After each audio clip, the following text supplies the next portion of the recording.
Perkenalkan, nama saya Hana Gloria dari Fakultas Keguruan dan Ilmu Pendidikan, Program Studi Pendidikan Ekonomi, kelas Indralaya dengan NIM 06031282022022. Kepada yang terhormat Ibu Dewi Pratita, Sarjana Pendidikan, Magister Pendidikan, dan Bapak Deskoni, Sarjana Pendidikan dan Magister Pendidikan, sebagai dosen pengampu mata kuliah Pengembangan Media Pembelajaran Ekonomi. Pada video kali ini, saya akan menjelaskan bagaimana pemanfaatan media pembelajaran canggih yaitu kelas pintar sebagai pemenuhan tugas ujian akhir semester mata kuliah Pengembangan Media Pembelajaran Ekonomi. So, simak videonya ya. Kelas pintar adalah sebuah solusi belajar online dengan metode pintar, personal, integrasi yang didesain untuk meningkatkan minat belajar serta pemahaman siswa terhadap suatu materi pembelajaran guna mendapatkan nilai akademis yang lebih baik.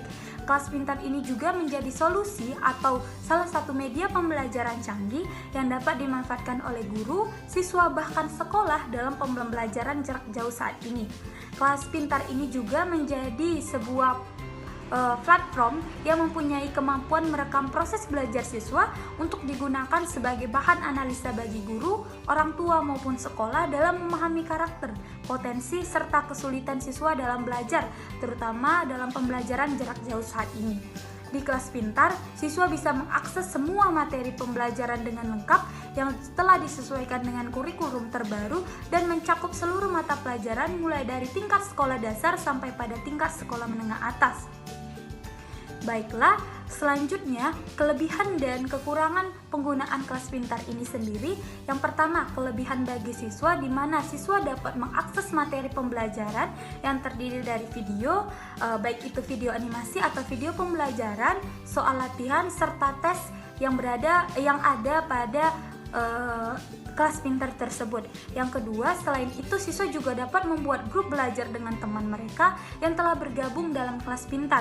Dan yang terakhir, selain membuat grup, siswa juga dapat menambahkan guru atau mentor yang sesuai dengan mata pelajarannya.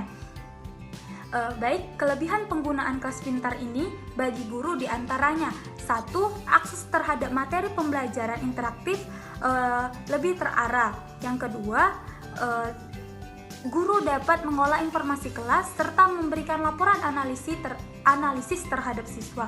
Dan yang ketiga, guru juga dapat memberikan PR, proyek, ujian, serta tes kepada siswa dalam satu platform online yang terintegrasi. Dan yang terakhir, guru juga dapat melakukan pengawasan terhadap ujian online yang sedang berlangsung. Selain guru dan siswa, pemanfaatan kelas pintar ini juga memiliki kelebihan bagi orang tua di mana orang tua dapat memantau serta mengawasi proses pembelajaran anak dengan rapot online melalui website. Dan yang terakhir, bagi sekolah, kelebihan penggunaan kelas pintar ini yaitu komunikasi akan lebih efektif atau lebih terjalin antara kepala sekolah, guru maupun orang tua serta siswa dalam satu platform media.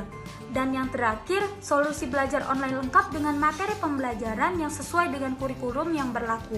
Akan tetapi, di samping kelebihan penggunaan kelas pintar ini, ternyata kelas pintar ini juga memiliki kekurangan di mana untuk mengakses fitur-fitur yang lebih perlunya langganan atau prabayar dalam kelas pintar ini sendiri. Berikut video tutorial yang akan saya sampaikan terkait pemanfaatan media pembelajaran canggih kelas pintar ini. Untuk langkah pertama, silahkan untuk mengetik kelaspintar.id pada web, maka muncullah tampilan seperti ini.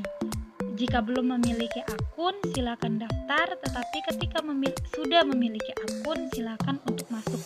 Karena saya sudah memiliki akun, maka saya klik masuk dan saya masuk menggunakan email serta password yang telah saya daftar pada kelas pintar.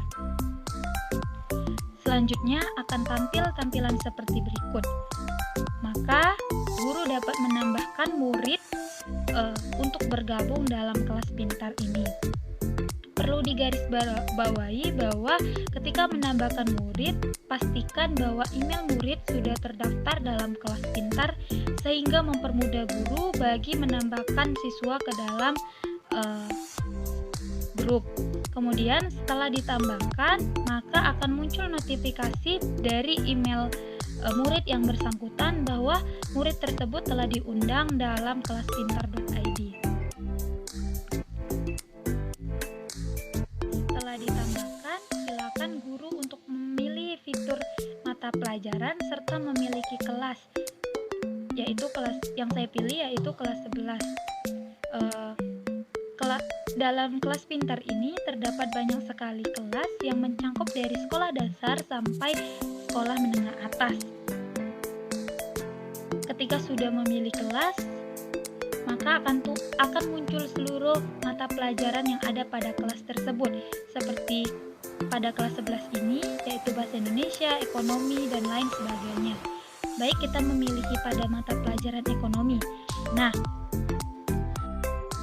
pada mata pelajaran ekonomi ini banyak sekali bab-bab yang akan dibahas, mulai dari pendapatan nasional hingga pada perpajakan dan lain sebagainya. Baik, saya akan memiliki pembangunan serta pertumbuhan ekonomi. Jika kita telah mengelik bab pembangunan dan pertumbuhan ekonomi, maka akan muncul fitur-fitur seperti pembelajaran, latihan, serta ujian. Dalam pembelajaran kita bisa mengelik pertama yaitu konsep pembelajaran, di mana hal ini memuat peta konsep terkait pembelajaran atau materi pembelajaran yang akan dibahas pada bab kedua ini. Selain itu, pada hal ini juga siswa juga dapat membuat catatan ataupun membuat jadwal terkait pembelajaran yang akan dibahas pada materi yang bersangkutan. Hal ini akan mempermudah bagi siswa agar siswa tidak lupa terkait apa saja yang ingin dipelajari serta apa saja yang telah dipelajari dalam buku catatannya. Selanjutnya, ketika telah mempelajari materi konsep pembelajaran, maka akan tampil terkait materi secara lengkap, pembangunan serta pertumbuhan ekonomi yang disajikan dalam bentuk video. Sama halnya dengan peta konsep tadi, bahwasannya peserta didik juga dapat menambahkan catatan atau jadwal terkait materi pembelajaran hari ini atau pertemuan yang bersangkutan, atau bisa juga murid untuk mengulang kembali video yang telah dipaparkan dengan mengklik outline. Setelah memahami materi pembelajaran, maka siswa juga dapat diberikan praktis atau latihan terkait pemahaman yang dapat juga berupa hots atau berisi studi kasus, pertanyaan dari pembelajaran yang dibahas bersama teman sebayanya. Catatan yang telah dibuat serta catatan dari pengguna lain juga dapat dilihat peserta didik, serta dapat juga melihat jadwal apa-apa saja yang akan berlanjut, yang akan datang, atau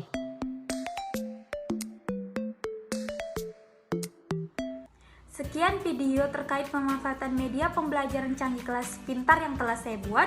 Saya mohon maaf apabila terjadi kesalahan, baik itu dalam pengucapan maupun dalam ketikan. Lebih dan kurang saya mohon ampun. Saya ucapkan terima kasih banyak.